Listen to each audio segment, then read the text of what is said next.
You are listening to Talking Images, the official podcast of icmforum.com. Welcome back, everyone. I'm Chris, and today we're going to talk about the 10 remarkably overlooked films from the 2022 main slate of the ICM Forum Film Festival, as well as highlights from the rest of the program. For those not familiar with our festival, this is its 6th edition, as always with the goal to showcase unseen recent cinema and push it to the forefront of the conversation.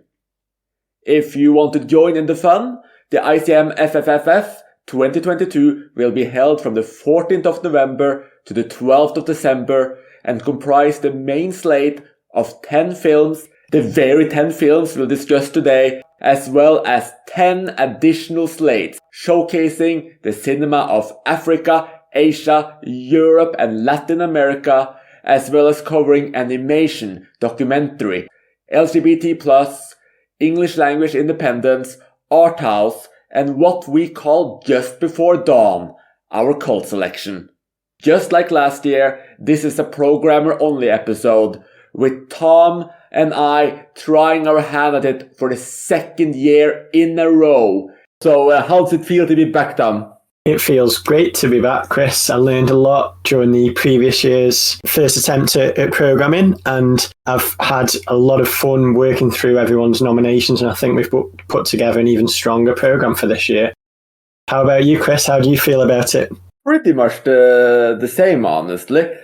I think I had more top favorites in last year's selection, if I can be completely honest, with great films like This Is Not a Burial, It's a Resurrection, and the 20th Century, both of which are probably my top 10 to 20 of the last 10 years or so. So that was just such an unusual spike. And then there were just so many other favorites of mine littered throughout. You could pretty much say it was a very Chris-style lineup, but this lineup is certainly up there. And I think all of the excitement we've been drumming up last year got our co-host Saul to try his hand at this for the first time ever too. So how did that feel, Saul? How did you enjoy your first year as a programmer? Yeah, it was extremely interesting joining the programming team and getting lots of recommendations. And I saw some great films that I would have never seen if it weren't for my co-programmers plugging them. I also saw lots of great films that might have not made our festival lineup, but are still going to be in other lists I'll be creating for the forum. So I saw lots of great cinema this year, largely thanks to me joining in with the project. I'm really happy to hear that, and that's how I felt last year as well. And the one person who's probably have even more experience with that is our guest host, Brett, joining us for our ICM FFF special for the 2nd time in a row. And he's a bit of a veteran at this game. Like, how many editions of the festival have you been programming now? Hello, Chris. Hello, everyone. Thanks for having me back. I just checked, and this is actually my 5th year of programming the festival. I didn't realize I'd been doing it since the 2nd year it started, so I guess I am old hat at this now. I've had a great year programming as well. I think I've definitely gotten to the groove of things, understanding better how the other programmers approach the films that they're looking for, and I'm learning how to find films I can recommend to each programmer individually, especially with Beavis, who has been a programmer just as long as I have. So I think we've really started to understand each other's nuances when it comes to films that we really enjoy. And I think that's one of the most enjoyable parts of being a programmer as well. Absolutely. And the discussions are great too. So if anyone listening want to join the programming team for next year, we're always looking for additional recruits.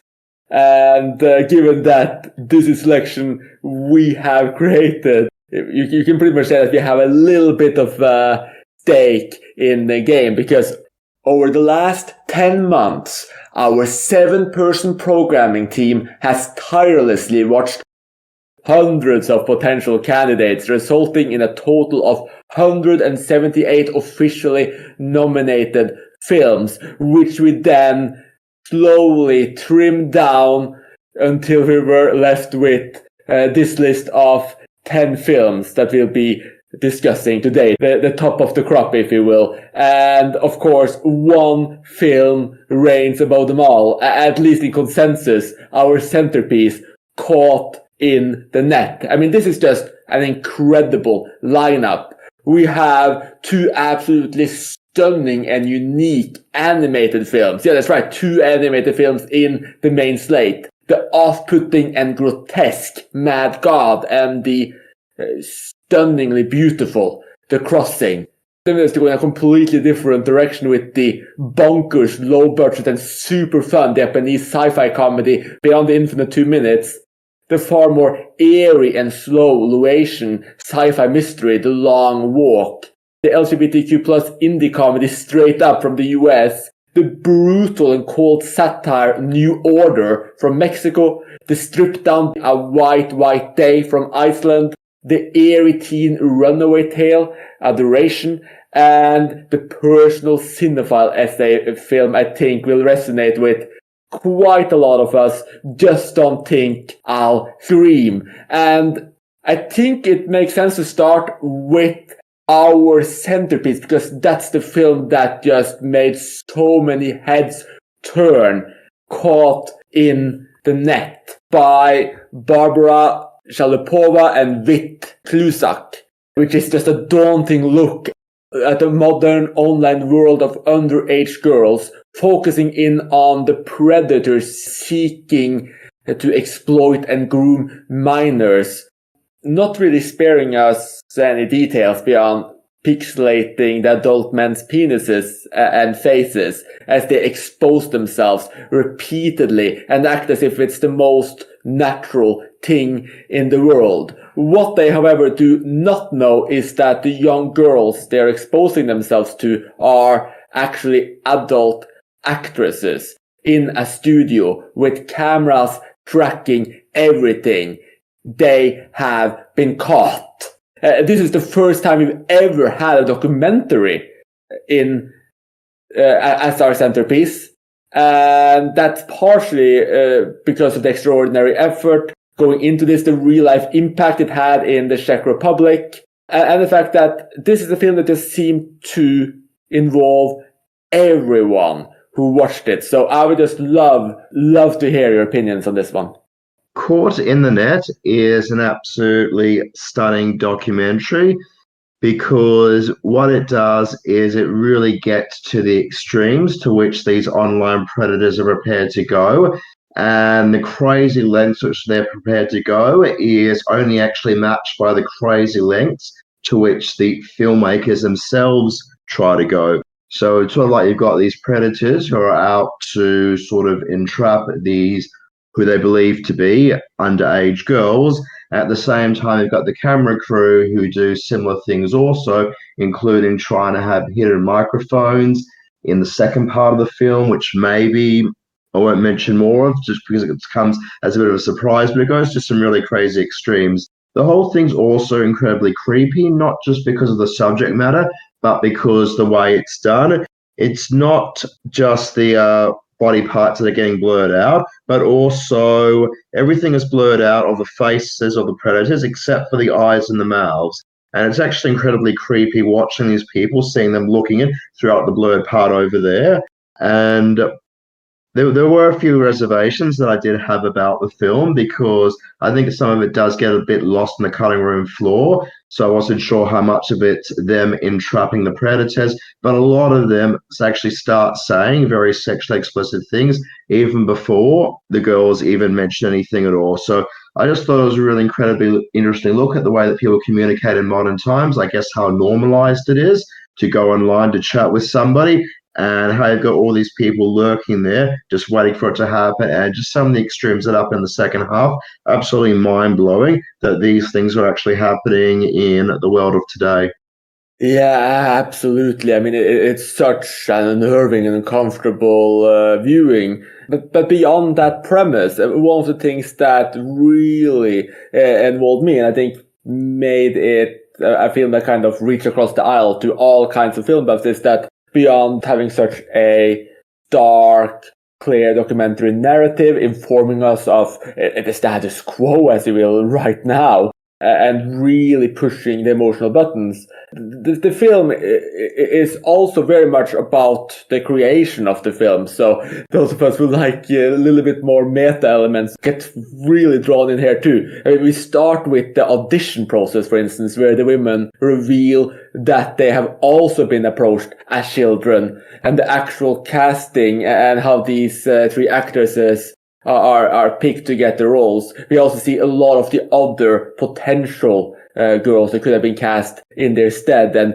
we get some of their personal experiences. So even there, we start to see how widespread it is. Almost everyone has experienced this to one extent or another. And you get these kind of scenes where the actresses are getting into their roles, and they actually go back to their childhood homes and rooms, and they take things that meant something to them as children, and they just think back to it. And it's very eerie, because yes, you know that these are adults now, but the predators don't know that. Their performances are really strong. They look the role. And then you also have this lingering sense of the fact that some of them actually went through similar things themselves. There's some terrible facts that come up here. I mean, for instance, a card reveals that more than 3,000 men made contact in the single week this project was running. 3,000 men tried to flirt with these underage girls, these obviously underage girls.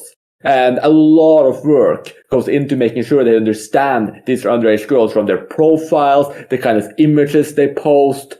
It's just a really grim picture of humanity that hits you on almost every level.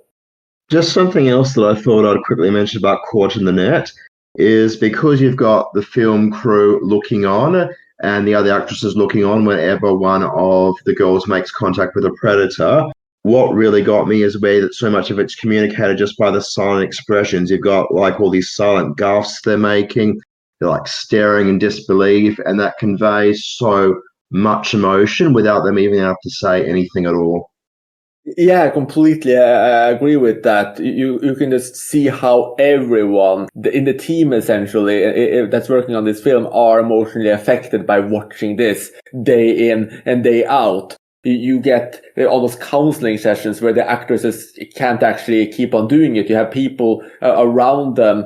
In fact, there's one scene, not to spoil too much, but there's one scene where one of them actually thinks she recognizes one of the men that's trying to flirt with this underage girl. And there's just so much additional emotional power by just having that extra lens of there are actual people here watching this as well. And not just that, you get to see the real emotional experiences of the actresses, because though they are playing a role, they are human, and this still impacts them very, very deeply. So there's just so many layers to this film. It's interesting because I actually haven't seen the film yet. It was one of the ones that got strong programmer support very early on. So I didn't prioritize it because I knew it was already going to make the festival. So I wanted to keep exploring for other options. And both of your descriptions have provided me with new information about the film that I was not aware of.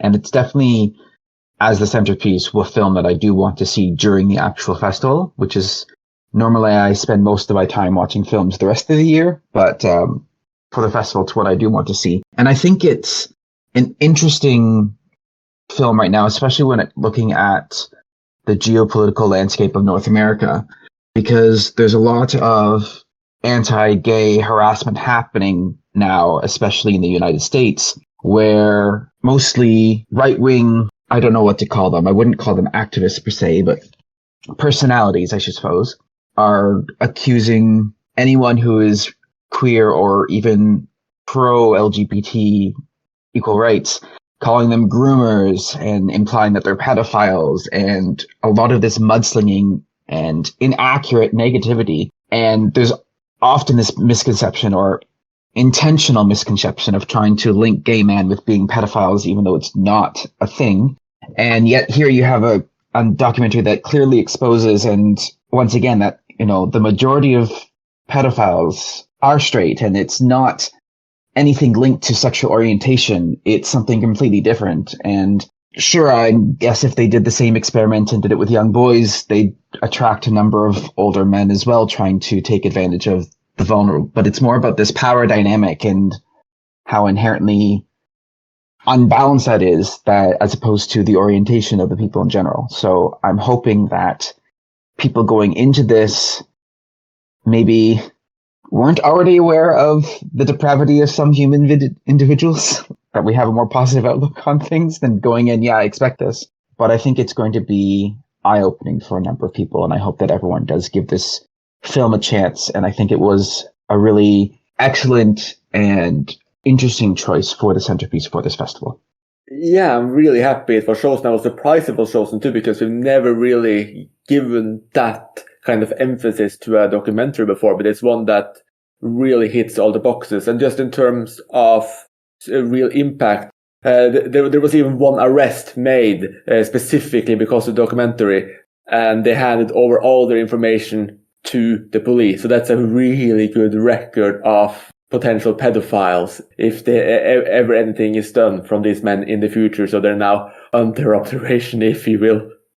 I think talking about the other 9 films in the main slate, it might be most fair to go through them in alphabetical order, and we can do that by their English language title, just for simplicity. The first one up then is a very sparse, arguably minimalist Icelandic drama with strong black comedic elements, essentially lamenting mourning, called A White Day, where we follow an older man trying to deal with the loss of his wife, which is complicated by the discovery that she is having an affair. So Iceland is not really a country we hear that much from cinema-wise, and this is a very detail-oriented and calculated effort, if you will. So what were your experiences with A White Day? So for me, A White Day was a film that I quite enjoyed, and it kind of surprised me and caught me off guard. I'd seen the director Hlynur Pálmasson's previous film, Winter Brothers, which we featured in the festival a few years ago, and I really did not like that one when I saw it on a plane, which might have had something to do with it. But I went into this one having a good appreciation for Icelandic cinema to begin with, and I really liked it, especially the way you just described it. So that sparseness, but also very detail-oriented. That sort of speaks to the way that I intake cinema. And I just thought it was a really good story that resonated with me, with some great performances. And one of the reasons why I was recommending it to some people was I did feel it had a few art house sensibilities for art house fans. But at the same time, it still remained rooted in its very palpable sense of grief and its very clear sense of narrative without straying too far off into more fantastical elements. So it was a very good film that I enjoyed watching, and I'm glad that it's getting some recognition, because I think it's something that most people will be able to take away something from. So I would agree that there are some great performances in A White Day, and it is also very well shot. The cinematography is beautiful, very striking landscapes, and the way that they're framed, the visuals are something quite special. Though the story didn't fully grab me, I was kind of on the fence with this one. And it's interesting how Chris describes it as almost like a black comedy, because I didn't get that feeling. Perhaps that's why I didn't appreciate this film as much, because those elements didn't seem to strike a chord with me. But it's certainly worth watching, and it's great to feature a film from Iceland on the main slate. So I'm looking forward to seeing what other people make of this one. I'm happy with having A White Day on the main slate for some Icelandic representation, because Iceland has made some really terrific films in the last 5 to 10 years, and there's still an emerging film industry. In terms of this film itself, though, like Tom, I wasn't entirely won over by it. I really liked the beginning of it. That was amazing. The blinding fog, eerie crush off the mountain, got the grandfather and the granddaughter walking away from it. But the actual film itself, for me, I think didn't really feel like it took off until its second half. I mean, you've got eventually discover some unexpected video recordings, and the second hour sort of builds on the suspicions he has that maybe his wife has been unfaithful. But for me, most of that was confined to the second half of the film. The first half of the film is just about the daughter and the grandfather, which is fine. But I guess for me, I was looking for something a bit more. But like Tom said, if it's a black comedy, and I missed out on the fact that it was meant to be a black comedy. Well, maybe that's something that I'll pick a bit more up on when I do eventually rewatch the film.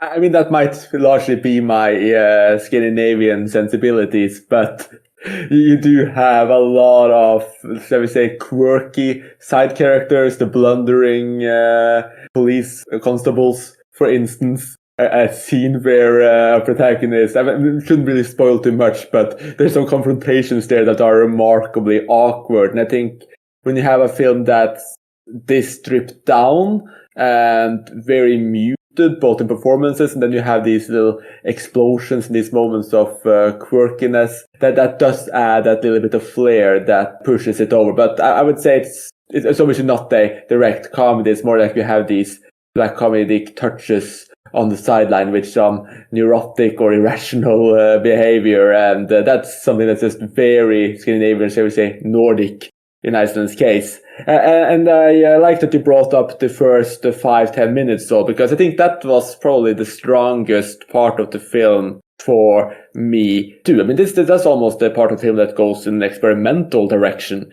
because you have, I think, this, after the opening accident, you have this kind of progression of time where you pretty much just watch this home from a distance as the seasons pass, and you might get a feeling that you're going to watch a completely different film when the drama starts and you have this relationship between the grandfather and the granddaughter, etc. But all of these things overall, I think they go very well together, and that the film still manages, with all its sparseness and minimalism, to have a degree of warmth, have a degree of humanity, and I think that goes together very well.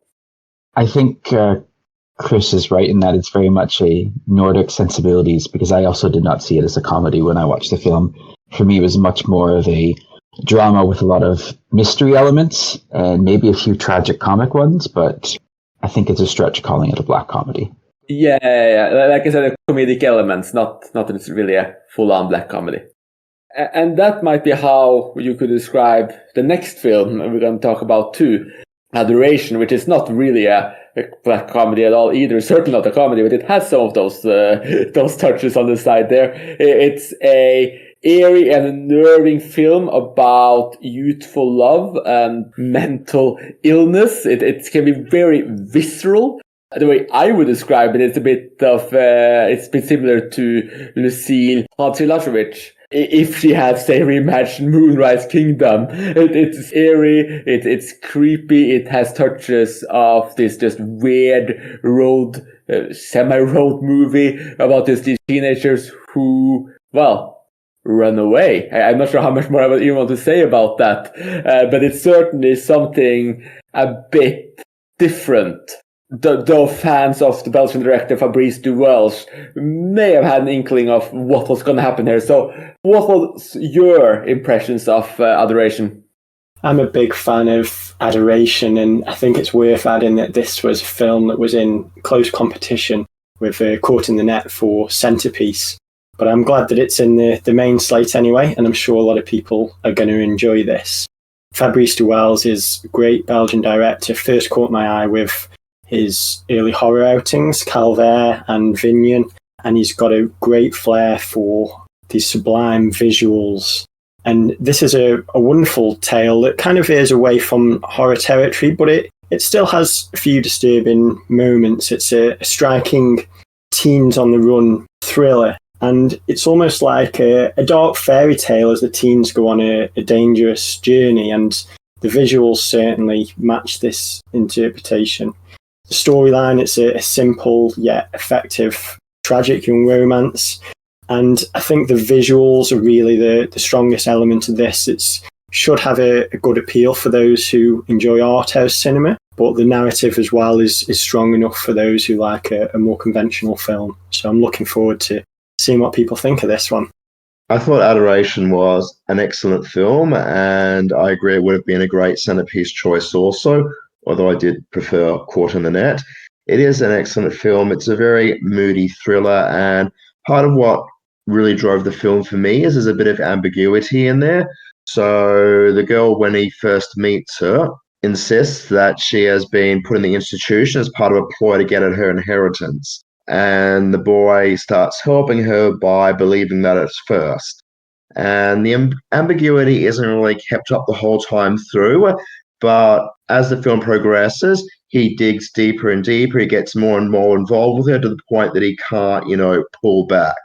And there's lots of pointed close-ups on the lead actress's expressive face, and I found it really easy to buy into just how tranced he was with her and how far he was prepared to go off the edge just in order to basically impress or to get on the good side of this girl. It is a great looking film also. There's some great colourful tinted shots in there. There's an amazing dreamy nighttime forest scene in there, illuminated by a spotlight. So it's a film that really looks divine. I was really able to buy into the lead's obsession with her, or his adoration with her, I should say. And it is a film that I'd definitely recommend checking out. Yeah, definitely. When we chose not to pick this as a centerpiece, I think at least I was a bit worried that it wouldn't make it onto the main slate just because it was a bit of a sleeper hit. It was nominated last year as well. Very few of the programmers actually got caught up to watch it. Suddenly this year, it exploded. Almost everyone went and saw it, loved it. And it's fascinating when you have that kind of relative sleeper hit. So definitely one everyone should check out. I in particular just love the first 30 minutes or so where it's really caustic and you have that mystery and you have that mental institution. That was probably the height of the film for me, though the actual escape and the starstruck lovers on a bit of a more airy, unnerving, ambiguous run had more than enough to keep my attention as well. Moving on, we'll finally get onto something a bit more relaxed, a bit less heavy.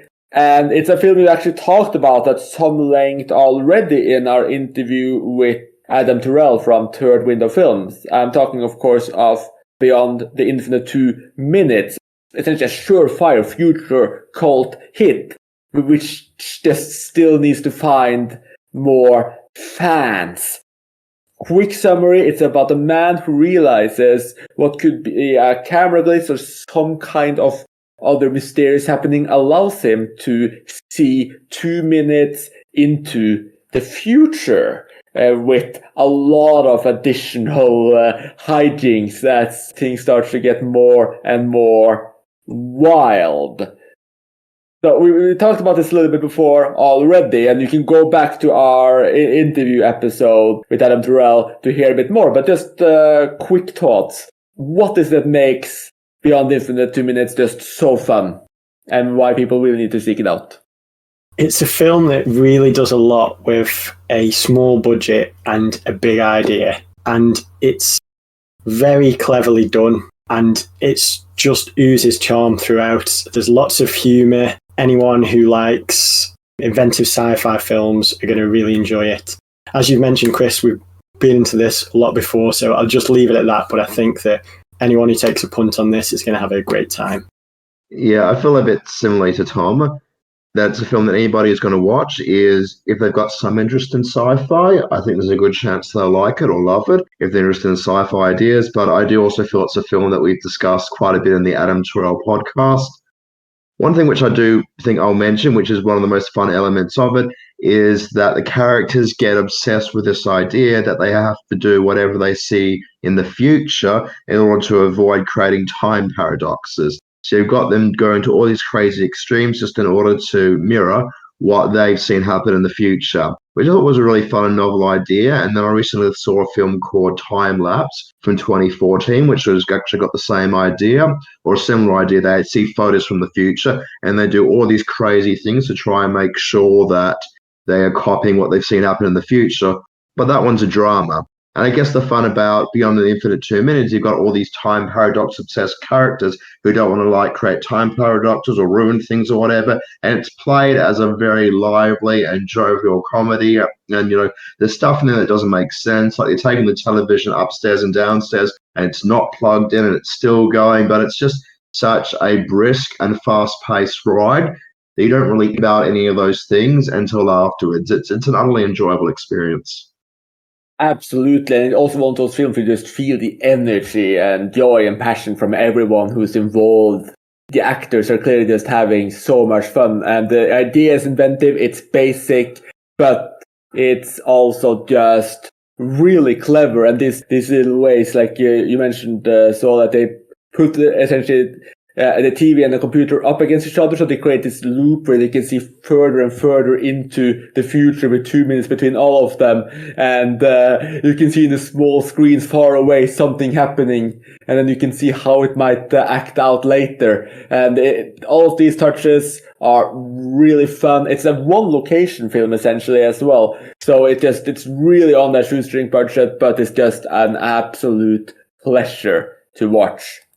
And with that, I think we can move to the film that's actually my favorite film of the entire main slate, Just Don't Think I'll Scream, where Frank Bevis tells his story of how he, at 45, coming out of a relationship with his boyfriend and dealing with his father's death, being essentially prospectless and very lonely, tries to make sense of it all and tells his story over clips of the 400 films he watched over a 6-month period, the same period of which the narrative takes place. I think a lot of us film-obsessed people will strongly relate to how he sees and understands the world, and it's just such a different, but still passionate and really involving personal work that I think it's, even if you're not traditionally into what sometimes called essay films or experimental films, this is one that I just think will involve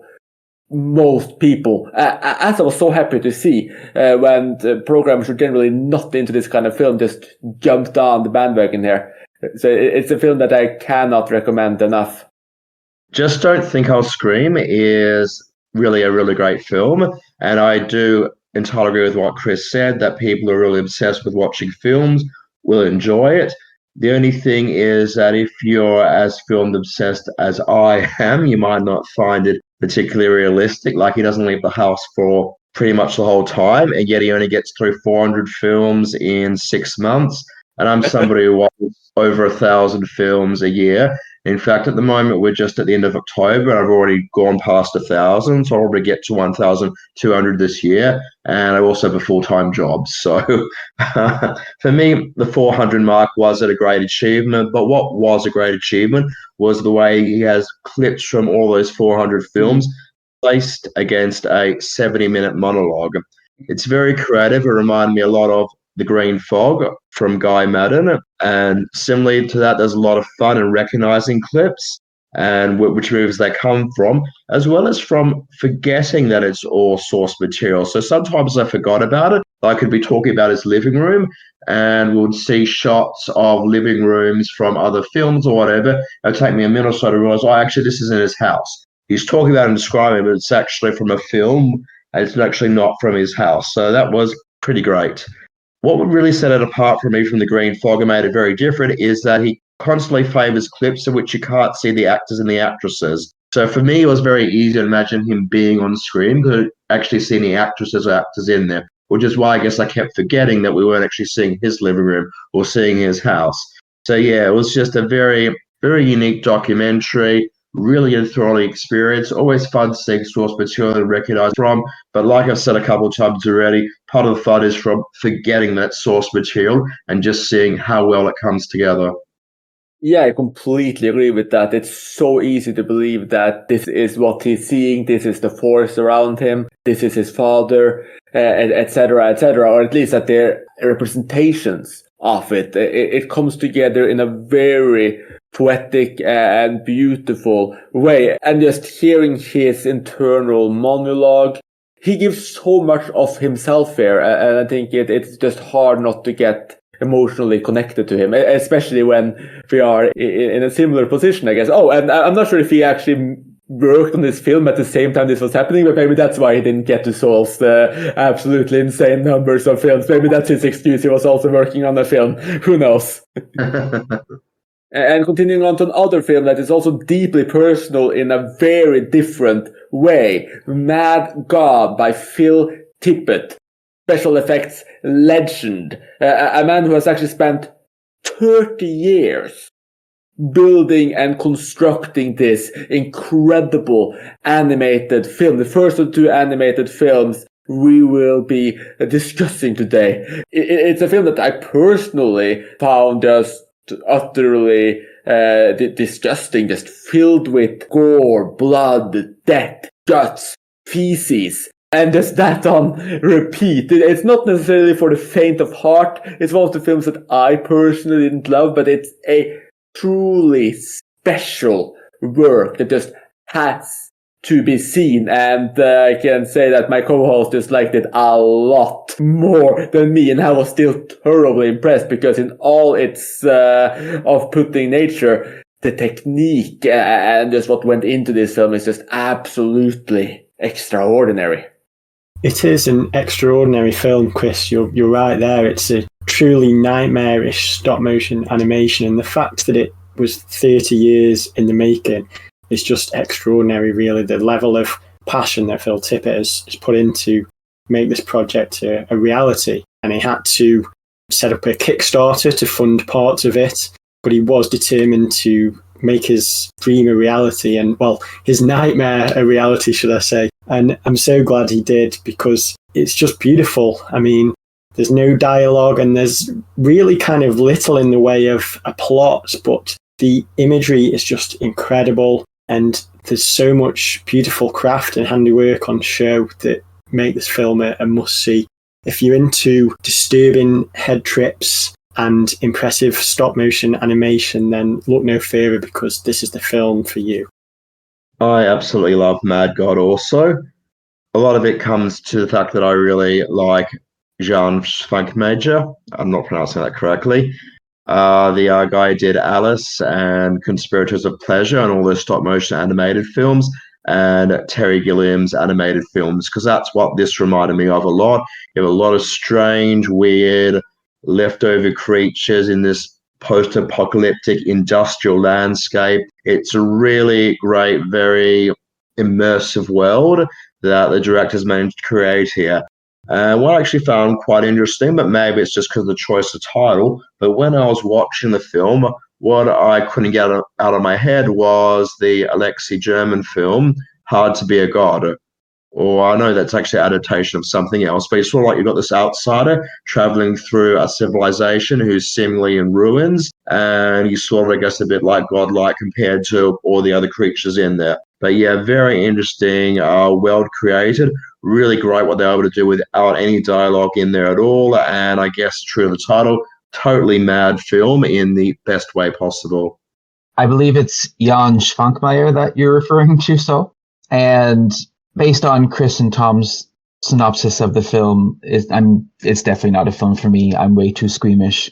But I will say that I was surprised that this is the film that got the most support from our jurors when they were deciding which films they wanted to see. Out of a maximum of 32 points, this one got 30. So I think everyone in the festival is really looking forward to seeing what this film has to offer. And with 30 years in the making and this amount of detail, that is deserved, I'd say, even if I didn't love it. And I have to say, Hard to Be a God is a great comparison.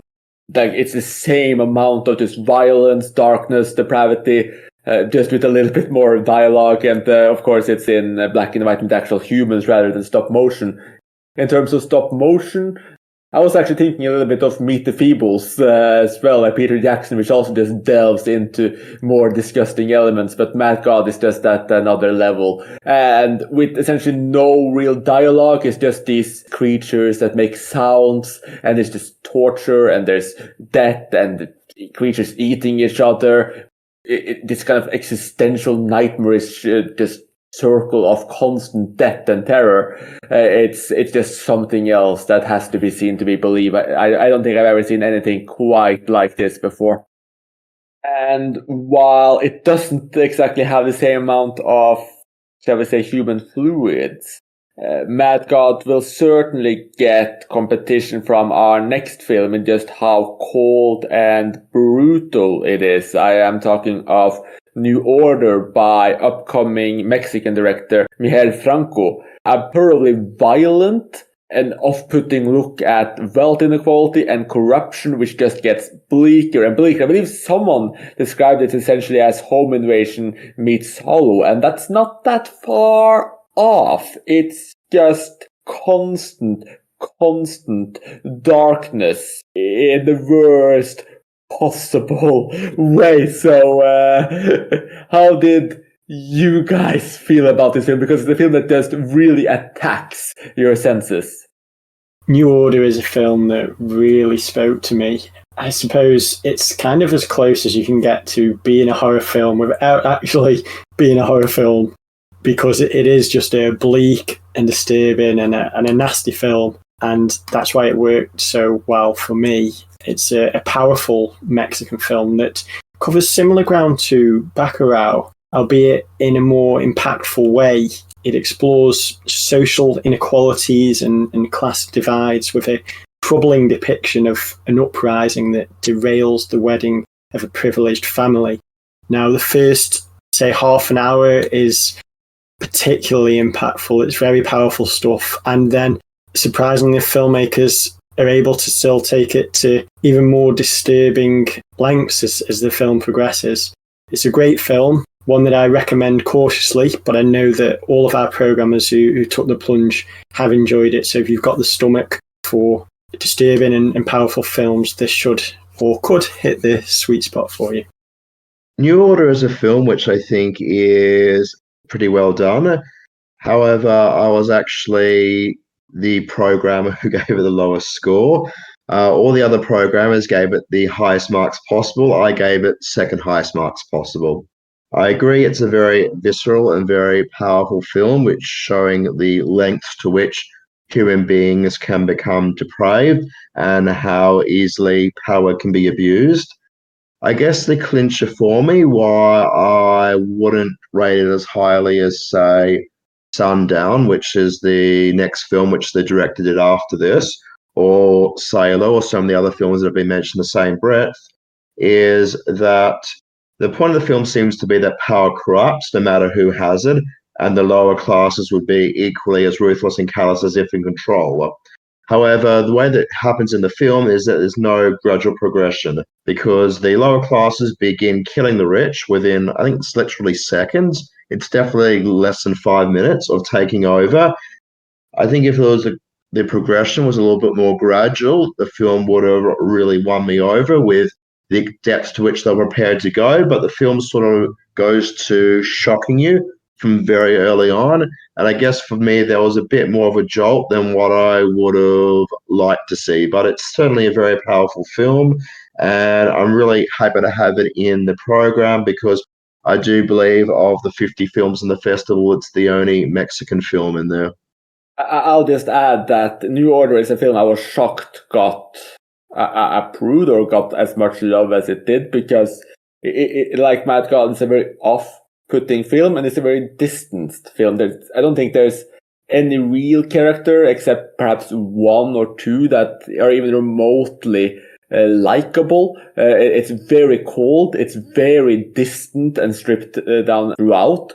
It's just misery, bleakness, and essentially everyone's bad. Everyone's out for themselves, and anyone can die at any moment. It's just thoroughly horrific.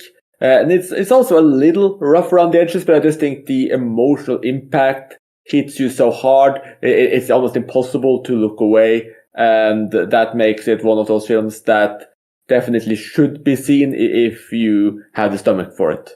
And with that said, I think it's good that we're moving on to our second animated film, which is beautiful in, I wouldn't say conventional way, because the animation style, just with hand-painted colors on glass, that's something you essentially never see in animated features. And it's just captivating throughout. It's a unique, beautiful style.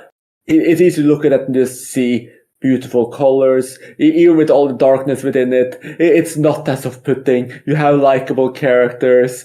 I'm talking to get to the point of The Crossing by Florence Miali.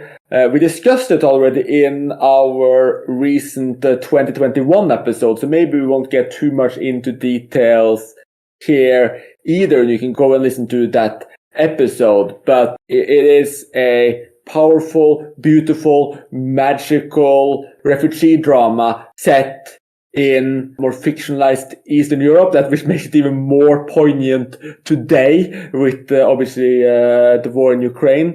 So it has a lot to deliver, both in terms of emotion and in terms of style. So even though we talked about it a little bit already, I would still love to hear a little bit about what you felt about The Crossing. Crossing felt like a very powerful and personal animation. It's based on the experiences of the director's grandmother. It's an interesting take because it's not grounded in actual events. It's more of a fantastical thing that takes part in a imagined country, imagined land. So that does add an interesting perspective to it. And I have to say that the animation is beautiful. I don't think I enjoyed it as much as Chris, but it is certainly a striking film, and the animation style is something that is definitely worth seeing. The hand-painted animation in The Crossing is absolutely spectacular, and I thought it really suited the fantasy vibe of the narrative very well. So, most notably, having the paintings, it actually allows two cruel adoptive parents to suddenly transform into monsters at a pivotal point. And for me, I guess when I see an animated film that can be so fluid with its imagery and having things change so quickly and morph so much, that's something that I can really get behind. So, yeah, I really love the animation style in there. I thought the story was very compelling, and I'm actually a bit regretful that I didn't watch this for the best of 2021 podcast. I know Chris was trying to convince me to watch it, but I was a bit short on time and to get round to it. But I'm really happy that I managed to watch it for the festival. And I do think it's one of the best animated films that was nominated this year. But there were a lot of greater animated films in our festival, which we'll get to later on. And going once again in a slightly different direction, our next film is a slow-brooding, bare-boned sci-fi mystery from Low, The Long Walk, directed by Matti Do, who has already made a bit of a name for herself in horror, here creating a still eerie time travel drama with dark and unnerving edges that at least took me by surprise. How did this film affect you? So I really liked this Laotian film, and it's one that I discovered through my movie subscription, I like that service because it often brings it to my attention films that I would not have heard of otherwise. And I was aware of Matti Do, but not being a horror fan. I hadn't seen any of your other work. But the description of this film really drew me in, so I proceeded with it. And I really, really like this. And I'm really pleasantly surprised that so many other people have taken a liking to it as well. It is a rather slow film, and I can see some people maybe not appreciating that aspect of it. But for me, I don't normally go for slow films, and this one drew me in. And the mystery element of it kept me engaged. But I also really liked how they positioned this film as a science fiction movie. But it's a very low-tech sci-fi film. And I don't know if that was a conscious decision or if that was budget constraints. But I thought they did a really, really excellent job of still making it feel like this was a science fiction film set in the future without having all these big tech gadgets and these, a lot of things that we're used to seeing. And I think at the heart of the film is sort of this existential drama of this man trying to understand where his life has gone and where it's headed and feeling like he needs to change it, but not really knowing what he can do. And I really resonated with that. And I liked the interplay between his younger self and his older self, without going into detail of how that interplay takes place. And I really think that Southeast Asia has a lot of interesting and exciting cinema that often doesn't get distribution around the world. So I'm very I feel lucky that we are able to highlight a film from Laos and really give it a showcase to a wider audience. I agree that it's great having a film from Laos in the program because it's not a country with a large cinematic output. I mean, when you consider that, it's neighboring Vietnam and Thailand, which have got very strong film industries, the film industry of Laos isn't quite as extensive. It is quite interesting to hear that Brett liked how lo-fi the science fiction was, or that it wasn't so hardcore. Because for me, I guess, as a sci-fi buff, that's where my disappointment with the film came in. I really loved the idea of it being set in a future where everyone has microchips and everyone makes purchases via their microchips. I thought there was also intriguing about him being followed around, and some of the time stuff also was interesting. But I guess for me, it was maybe a little bit too lethargically paced and with less focus on the sci-fi than I would have liked. I have actually seen Matty Doe's previous films, Chantilly, if I'm pronouncing that correctly, and Dearest Sister, and both of those were misses for me. So for me, The Long Walk was an improvement. It is a film that I did like, but it does have a lot of the lethargic pacing and some of the other issues, which for me really plagued Matty Doe's previous films. So for me, it was an entire success. I thought the world of the film was quite interesting. I would have liked to see it build up a bit more. But even though I didn't totally love it, I do really like the way that we have got something from Southeast Asia, and not just an obvious country, but actually Laos in particular in our festival lineup. Yeah, definitely happy to be able to promote a film from Laos. And I see your point there. I think that if you're coming into this film as a sci-fi fan, there is the risk of being disappointed. It seems almost more tailored to general art house crowds with just its bare-boned minimalism and a great deal of ambiguity and even poetry in some senses. There's some beautiful scenes, for instance, where you're still quite a little bit unsure of what's happening, and you have this old man interacting with a ghost, and you're a little bit unsure about the time travel element early on. You see the ghost speaking to a child because this ghost has followed him his entire life, and when the ghost comes back to him, he asks if she told the child the same thing she told him when he was that age. And obviously, it is him. So it's one of those elements of time travel paradoxes, if you will, or these ideas building in there. And I liked that it also took some really disturbing turns with some dark images and how changes in this child's life plays out in this man as an adult, which can also be a little bit jarring. And you have to be thoroughly engaged with this film, I'd say, to wholly be able to embrace it, because there is a lot of ambiguity. It doesn't overly explain the time jumps, when is what and which timeline, if you will, or which course of event is what. So you have to work that out yourself. But if you do, I would say it is very rewarding.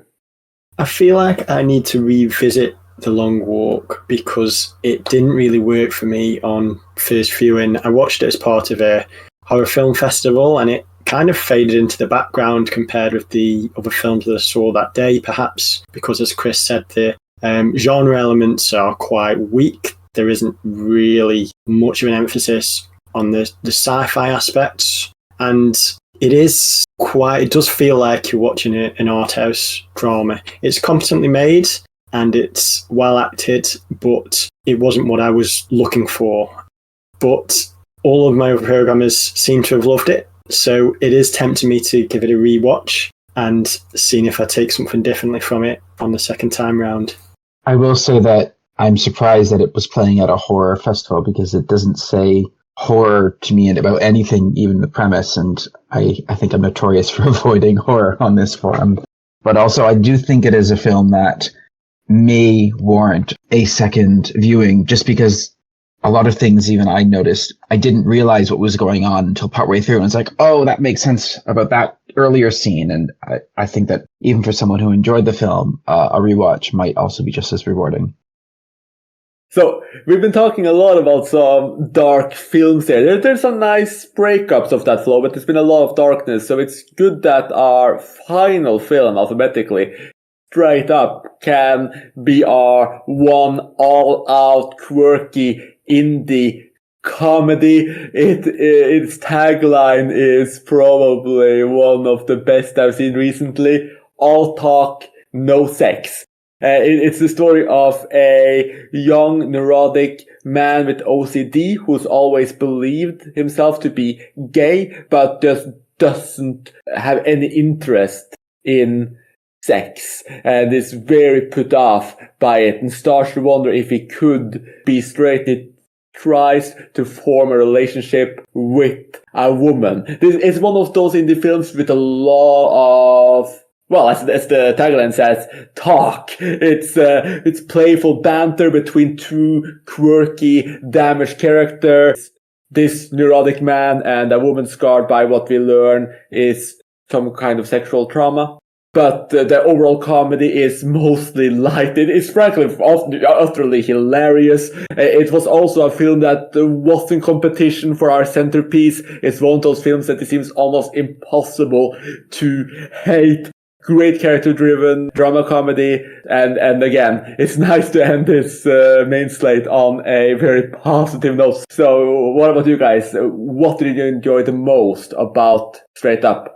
I love Straight Up, and I think you make a good point there, Chris. It's almost like a palate cleanser in between all the dark and disturbing films that we've got in the programme. And I think that it will surprise a lot of our audience. It's a heartfelt comedy from emerging talent James Sweeney, who wrote, directed and stars in this wonderful film about a young gay man who tries to make a heterosexual relationship work when he meets a young lady who might just be his soulmate. Now, Sweeney has created a very funny and astute film, and he's got a keen eye for vibrant composition and striking imagery. And I mean this in the best possible way, but his approach to filmmaking feels like a young Woody Allen.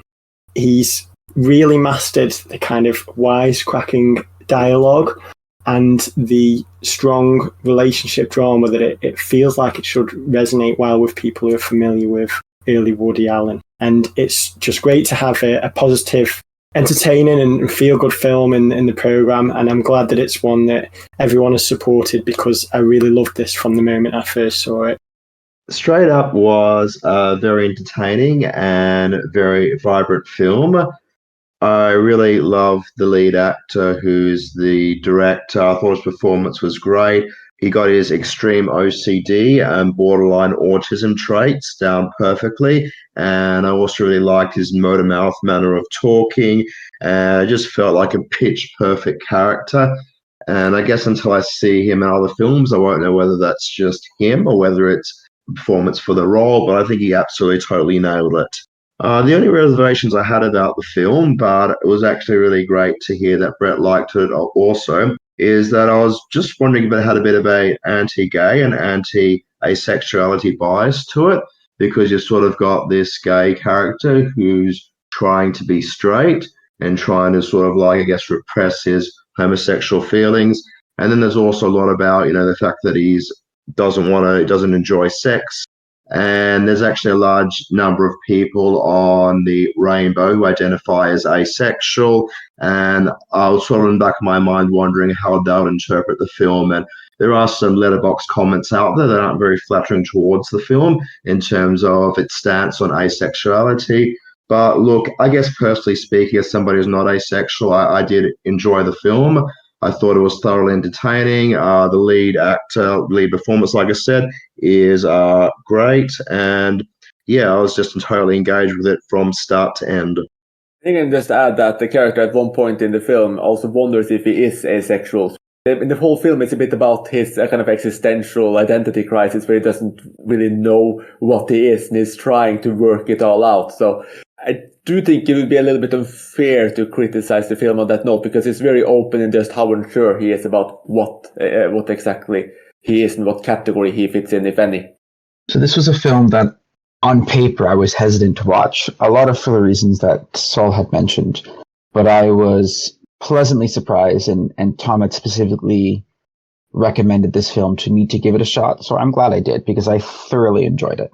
And I can see the comparisons to early Woody Allen, but for me, I feel like Sweeney as a character or as an artist. I'm not sure where to draw the line because I don't know how much of the film is based on his own personality, which would make him even more like a Woody Allen. I feel like Sweeney is more relatable and less neurotic, despite perhaps the character being spectrum adjacent. And I think it's interesting too how Tom mentioned immediately that he's a gay man, and that's sort of the assumption that everyone puts on the character in the film as well. And it's something that especially a lot of younger flamboyant men or boys even who are most likely going to turn out to be gay in the end often have sort of that agency taken away from them, and that everyone just assumes that they're going to be gay because they are so flamboyant or they are acting in a certain way. And it really is an interesting commentary of how people's perceptions and judgments can shape someone, because in this movie, this character feels like, well, everyone just assumed he was gay, so he just thought he was gay and he never questioned it. And it's kind of interesting. It's like, well, everyone just assumed you're straight and you never questioned it. Well, what if you're not? And so I really like that aspect of it. And for me, it was a lot of callbacks to the 30s and 40s with screwball comedy.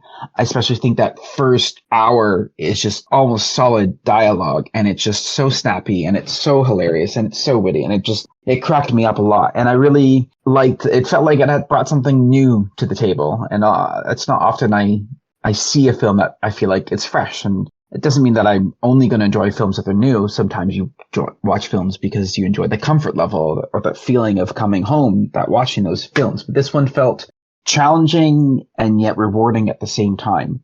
And I think that despite the character maybe not being the most sympathetic as a lead, throughout the film, your sympathies largely do lie with him, and you are invested in his journey of self-discovery and curious to see if maybe he's actually not gay after all, as everyone had assumed, or maybe he is asexual, or maybe he's somewhere in between. And I think that journey of self-discovery is also something that a lot of people maybe of a younger generation than myself can more readily identify with, because I think that in, let's say, post-1990s, there's less pressure put on people to figure out who they are right away, early on.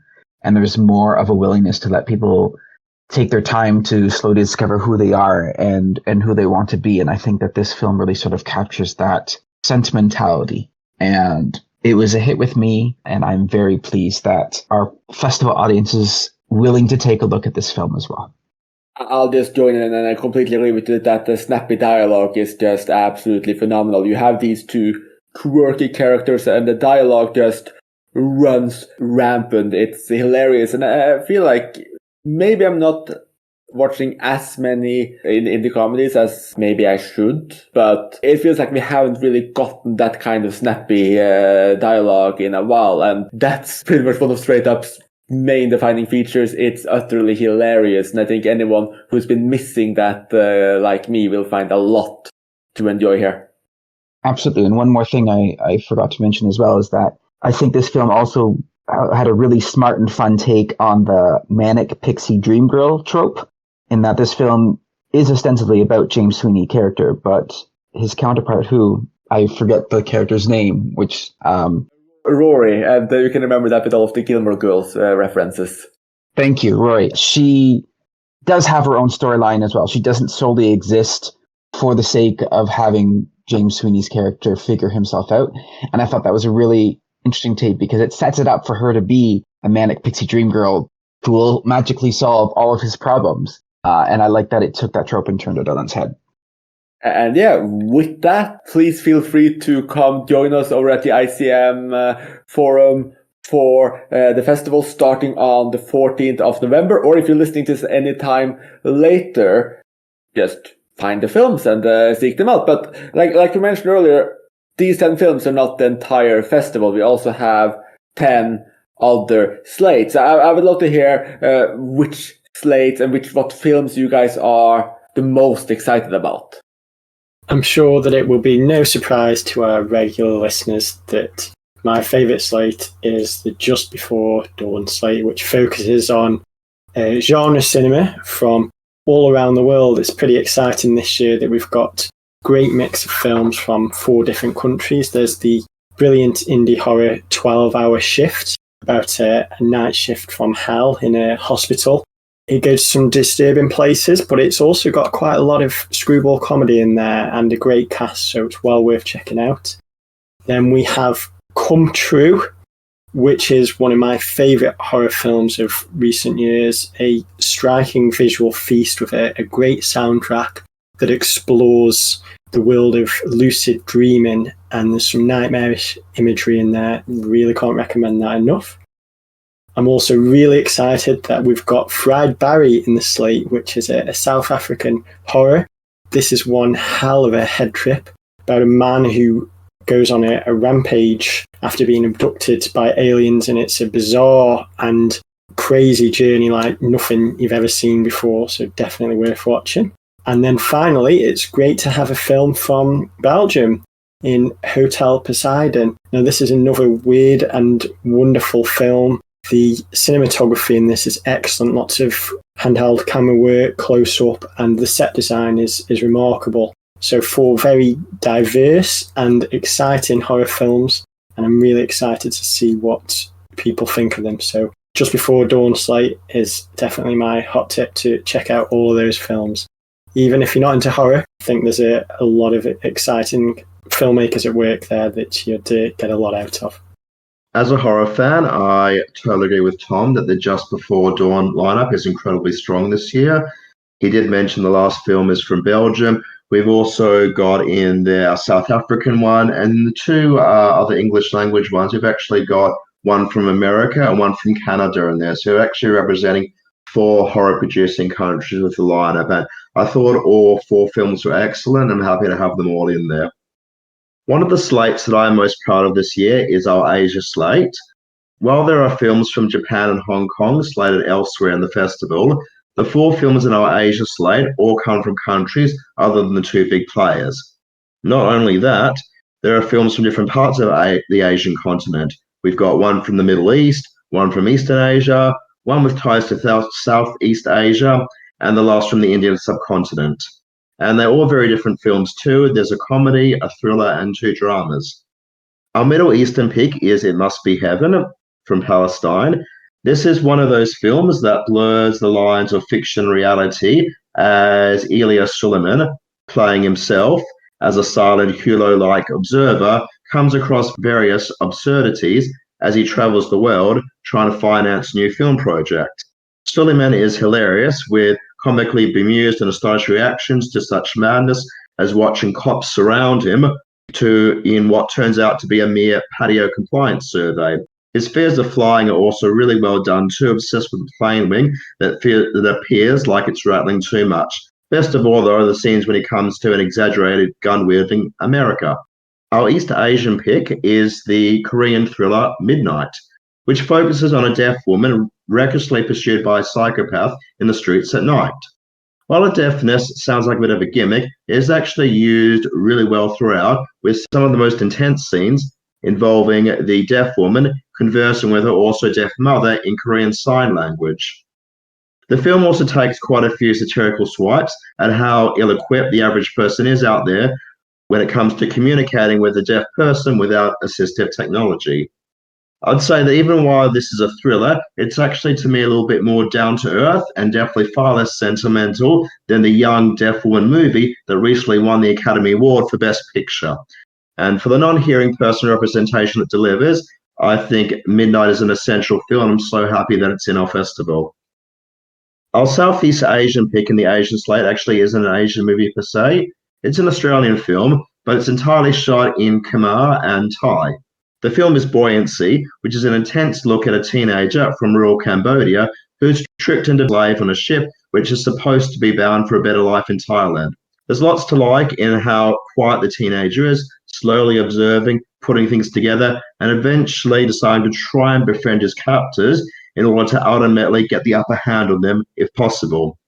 And our Indian subcontinent film is Nazir, which I haven't seen, but I have heard great things about. Yeah, Nasir is just absolutely beautiful, especially in its use of color. And it's a film that focuses on the Muslim minority in India, their relationship to the Hindu majority, and a kind of very subtle way they're treated differently. It's quite minimalist. You follow this worker in a cloth store, and you have so much color from these cloths. There's so much beauty in it, and it's shot in 4:3 ratio, which just makes it stand out so much more. But it's a beautiful and fairly unforgettable viewing, so definitely strongly recommended. In terms of my favorite slate, I'm a bit torn between art house and Latin America. I think if you look at the art house slate, there's two films I absolutely love, and I've discussed in our recent best film of 2021 episode of the second part. It's Bad Luck Banging Unicorn, which is my favorite film of 2021. And then there's also the hugely poetic and just stunning metamorphosis of birds, which I talked about in our 2020 episode. So two top favorites of mine, and there's more to love there as well with Birds or How to Be One. There's this utterly quirky semi-documentary comedic essay, whatever you want to call it. Greek film is just unique. And then we have the North African Claims, which I think is one of your favorites, Sal. Yeah, no, Tlames, if that's how you pronounce it, is an absolutely mesmerizing film. I'm not really big into art house cinema, but I guess what really got me about this one is it's got some very strong parallels to 2001: A Space Odyssey without spoiling it too much, and it could even be seen as a little bit of a sequel to it. It's an absolutely amazing film from Tunisia, which I think would actually resonate well with a lot of people, especially people who like giant monoliths. Without revealing too much, a bit of a monolith thing going on in the film. Another slate which I'm really proud of this year is the documentary slate, which features 4 films that are not only from different countries, but also from different continents. The 4 films are also very different sorts of documentaries. One of the documentaries is Ecstasy, a 2020 film from Brazil, which has a young woman narrating her battle with anorexia. This is much more dynamic than just that, though, as all different girls and women narrate different sections of the film that apply to different parts of her life. Some of the reenactments of her memories are absolutely eerie and very haunting too, particularly there's a part where a young ballerina collapses while those around her continue to train and dance absolutely unfazed. Another documentary on our slate is Elementa, a 2020 film from New Zealand. Though the film barely stays in New Zealand, as director Richard Sedley has created the film by travelling the world and photographing wildlife from all parts of the globe in beautiful black and white. There's also some visually arresting parts in which the screen is broken into 3 sections. Without voiceover and very few title cards too, this is really quite a meditative experience and a very different sort of nature documentary.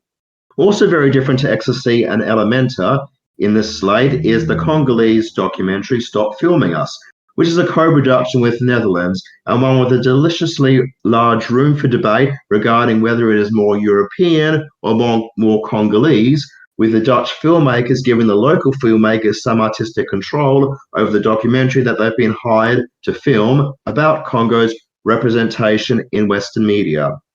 And regardless of whether you see this as an African or European film, its probe into how Congolese locals have actually been instructed to not smile and so on in photographs taken by NGOs is an absolutely fascinating topic in itself.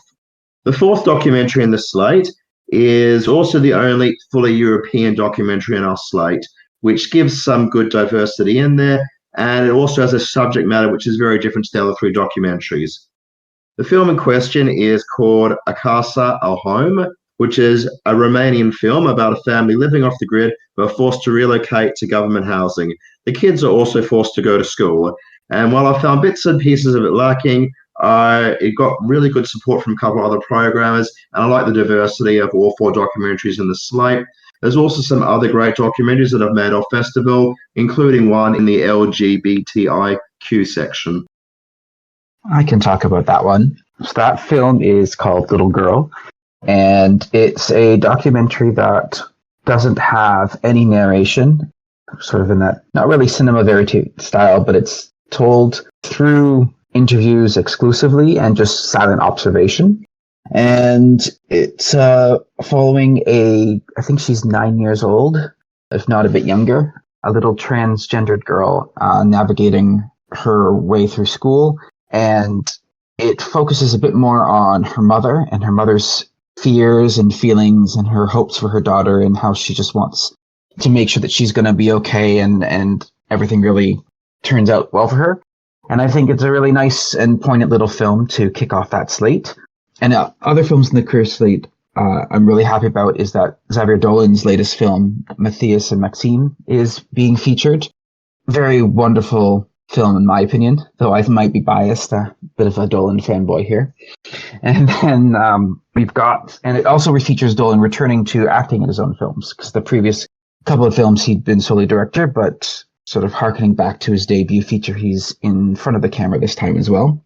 And then we've got a nice pair of films that I think work really well together, in that they both deal with elderly couples, which is not something you see very often in the queer community, especially amongst gay men. It's very much all about youth and being young, and once you're past the age of 30 and life's over.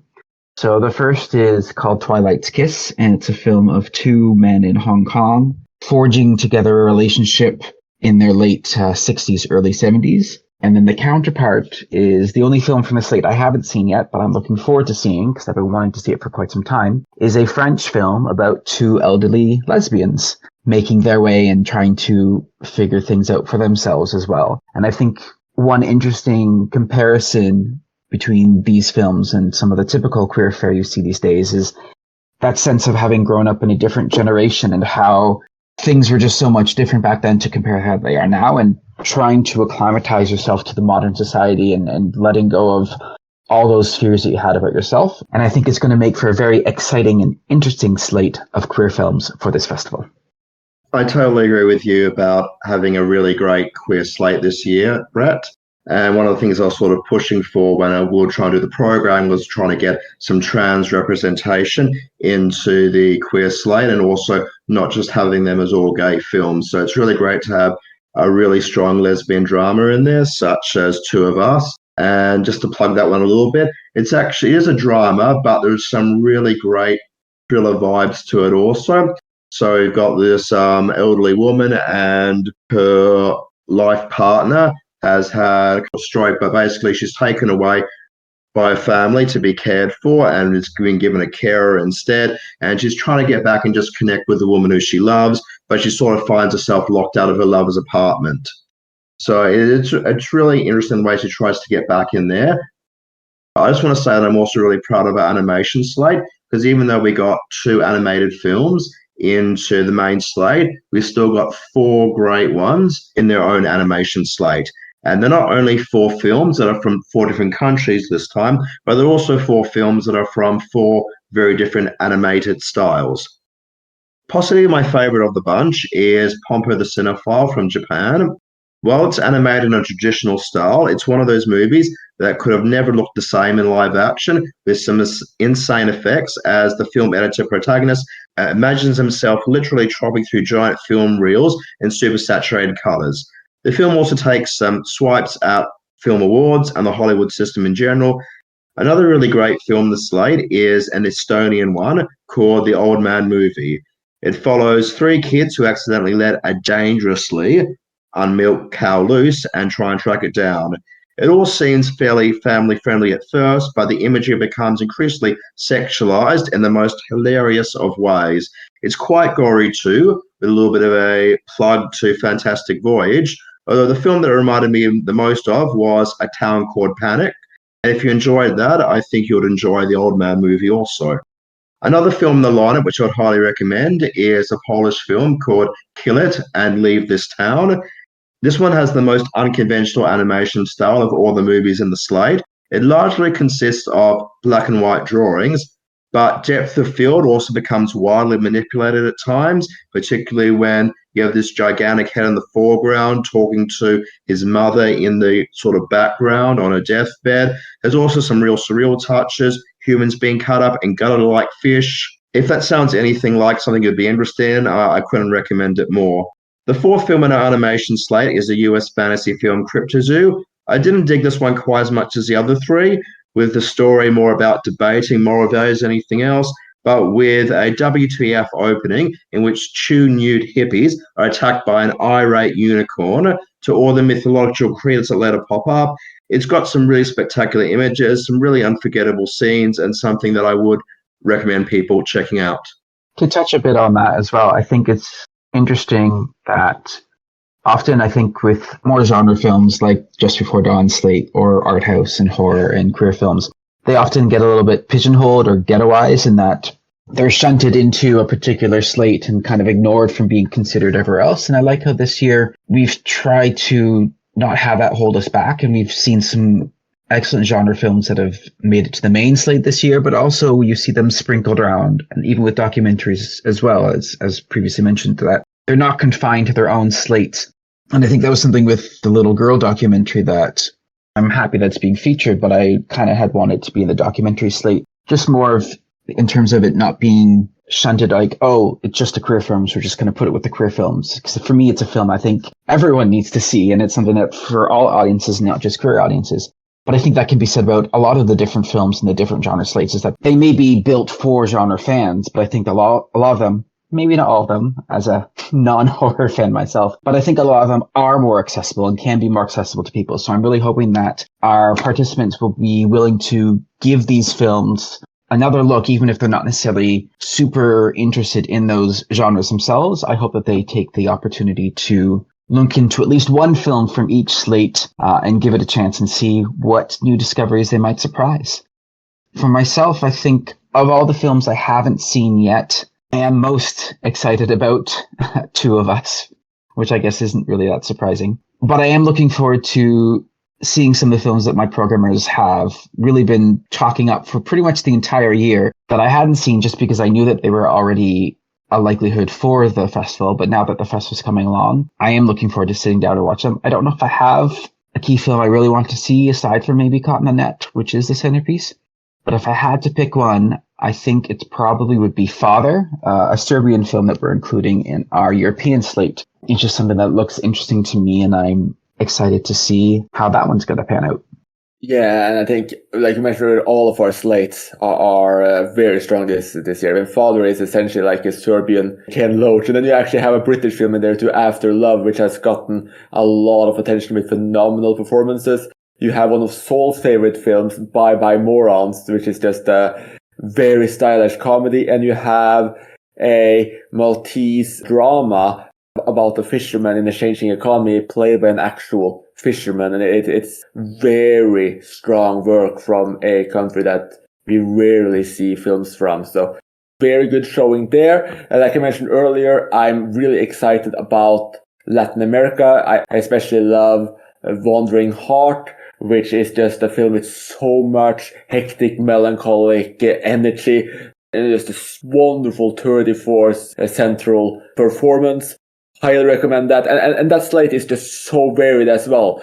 From something like Wandering Heart to something more slow like The Awakening of the Ant to something crazy but still minimalist like Sanctorum. And then you have more all-out comedic semi-surrealism in A Yellow Animal. So great slate. I'm also glad we managed to correct a little bit with our Africa slate this year, because last year we only had sub-Saharan African films in it. So our films were from Angola, Djibouti, Ethiopia, and Kenya. And this year we have 3 North African films on our slate from Algeria, Morocco, and Sudan, as well as Moffi, an LGBTQ plus film from South Africa focused on soldier within the oppressive white regime. So I think the Africa slate might also be very interesting. The highlight for me there was Papisha from Algeria, which has just so much charm and human drama, focuses on these girls in fashion school at the time of a lot of more religious conservative oppression. And I think that hits a lot of notes, and it has appeal to a lot of different people. So definitely something to look out for. Though I should add that Mariam Toussani's Adam also got a lot of love from the programmer team. This is a very human drama from Morocco about a unwed pregnant woman that is taken in by a baker and how they form a bond. And the final film on our African slate is You Will Die at 20, which has already gotten a bit of festival buzz. It's visually beautiful, and it's just a very unusual story following a young man from childhood until the age of 20, which is the age he's prophesied to die. So a lot of really interesting things going on in our African slate. And I'll just add, whilst I picked my favourite slate, I also want to give a shout out to one of my favourite films of the festival, which is one that Chris mentioned is in the LATAM slate, which is Sanctorum. It's a sublime Mexican art house picture that is pure cinematic poetry from start to finish. The visuals in this are nothing short of astonishing, and the backdrop of a rural village caught up in a feud between the cartel and military provides powerful social commentary, so hope everyone gets the time to check that out. The one slate that hasn't been mentioned yet is the English language independent slate, which has got some notable films in this year. It's probably the slate that personally I have the most mixed feelings about, because there are a couple of films in that didn't quite do it for me. But then there's also a film in there which I think is absolutely amazing called Greener Grass, which is sort of the craziest, most insane comedy that you can make about soccer mums and suburbia. We've also got in there The Body Remembers When the World Broke Open, which is a sort of semi-single take film.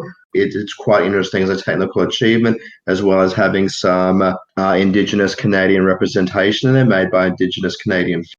There's also Bait in there, which is a bit of an experimental British indie film, which got there for a little bit of diversity. And the last film that we had in there is Dinner in America, which is an absolutely amazing comedy, which Tom recommended. And yeah, it's absolutely fantastic from beginning and end. Very quirky characters, very memorable. I think if you liked Straight Up, you'd probably also like Dinner in America also. Just two quick comments. I think that The Body Remembers When the World is Broken is just phenomenal piece of really emotional filmmaking. And from the documentary slate, that's all mentioned earlier, Ecstasy and A Casa My Home are two films I just absolutely loved. I really want to see more documentaries like A Casa My Home, which just, it's so immersive, it's so visceral, so narrative. It barely even feels like a documentary. It just takes you into it. So just absolutely wonderful. I think it's just so much for so many different people in this program. So once again, the festival starts on November 14th, 2022. It ends December 12th, 2022. And yeah, please join us. Or if you're listening to this later, watch some of the films. You don't have to watch everything. You can pick and choose what you want. And there will be threads up for each slate where you can discuss them. So thank you for listening, and hopefully we'll see you on the forum. You have been listening to Talking Images, the official podcast of icmforum.com.